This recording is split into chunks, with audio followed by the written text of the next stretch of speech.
Не всички ситуации в живота имат ясен отговор, а понякога ние усещаме, че имаме нужда от този отговор, за да продължим напред.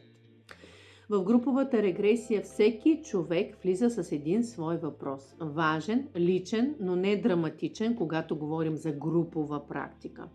Въпрос, който носи усещане за застой, тежест или липса на яснота.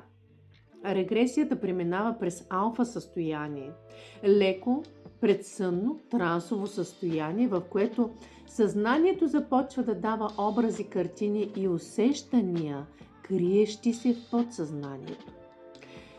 Те не идват като логичен отговор тези картини, а като преживявания, които носят своя смисъл. Понякога хората го описват като друг живот.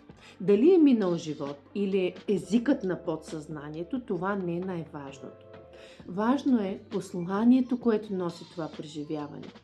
Регресията при мен преминава през 3 етапа. Първият е получаване на отговор, втория – възможност за промяна на вътрешния модел, ако човек поиска, и третия – интеграция чрез хипнотичен транс. Така че преживяването да се подреди в съзнанието и да донесе повече лекота и яснота от човека. Този петък от 18 часа водя групова регресия на живо. Групата на живо е сформирана. Онлайн група към момента няма, но при интерес може да се отвори.